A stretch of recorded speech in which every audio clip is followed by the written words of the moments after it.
আমরা এই 10 দিন পরে মোটামুটি ভালো একটা ঘাটতি আমাদের হয়েছে। এই যে একদিন পরেই ঈদুল আজহা অনুষ্ঠিত হতে যাচ্ছে, এই মাঝখানে যে গ্যাপটা আছে, আমরা এই গ্যাপে মোটামুটি বড় একটা লস অংশ আমাদের হয়ে গেছে। তো আমরা আশা করি ঈদুল আজহার পর সরকারি একটা বড় ছুটি আছে, এই ছুটি উপলক্ষে ব্যাপক লাখো পর্যটকের সমাগম ঘটবে কক্সবাজারে। তো আমরা আমাদের প্রত্যেকটা বিচ বাইক এবং কোম্পানিরা আশা করছি, ড্রাইভাররা সবাই মিলে আমরা আশা করছি যে আমরা এই ক্ষতিটা আমরা পুষিয়ে নেব ইনশাআল্লাহ। বিচ বাইকের প্রতিটি ড্রাইভারদেরকে আমরা আইডি কার্ড এবং ইউনিফর্ম দেওয়া আছে। আমরা যতটুকু সম্ভব চেষ্টা চালিয়ে দেবো পর্যটকদের সেবা পরিপূর্ণ রাখতে। আমরা বেশ কিছুদিন ধরে পর্যটক আশা করতেছি যে যেমন 1 মাস আগে পর্যটক কিছু ছিল, এখন বর্তমান কিছু নেই, পর্যটক নেই। খালি আমরা আসি 200-100 টাকা নিয়ে, এটা নিয়ে চলতে পারি না। সামনে ঈদুল আজহা আসতেছে, ওইটা নিয়ে একটু আশা করতেছি কিছু ব্যবসা হবে, সেটা নিয়ে ইনশাল্লাহ ব্যবসা হবে। এটা পর্যটক আসলে ব্যবসা করতে পারবো আগাল্লাহ। আমাদের প্রস্তুতি শেষ করেছি, ঈদের ইয়েতে আমাদের প্রস্তুতি শেষ করেছি। আমরা প্রস্তুত পর্যটকদেরকে বরণ করার জন্য সুন্দরভাবে। আমরা পর্যটককে আকৃষ্ট করার জন্য বিভিন্ন ধরনের প্যাকেজ এবং ডিসকাউন্টেড রেটে আমরা অলরেডি অফার দিয়েছি। কিন্তু দেখা যাচ্ছে কি, যে ধরনের আমরা রিপ্লাই আশা করছিলাম গেস্টের কাছ থেকে, সেই রিপ্লাইটা কিন্তু এখনও পর্যন্ত পাইনি। মানে গেস্টের রেসপন্সটা অনেক কম। আশা করছি এখনও কয়েকটা দিন সময় আছে, লেটস সি কী হয়। নগদের কাছে সব গ্রাহকই প্রিয়, তাই তো সারা দেশে ক্যাশ আউট চার্জ সবচেয়ে কম।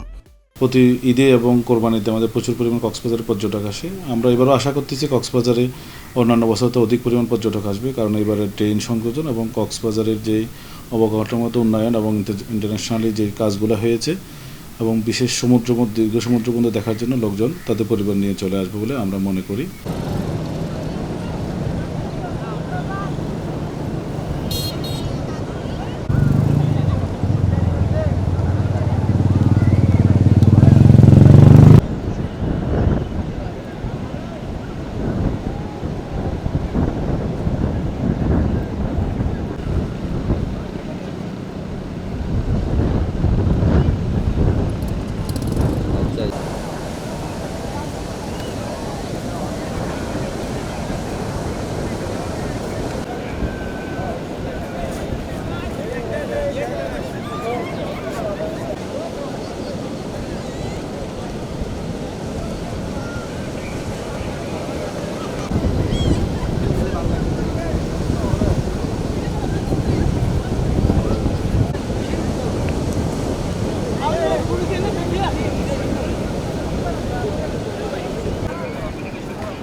Pilih dulu arah yang harus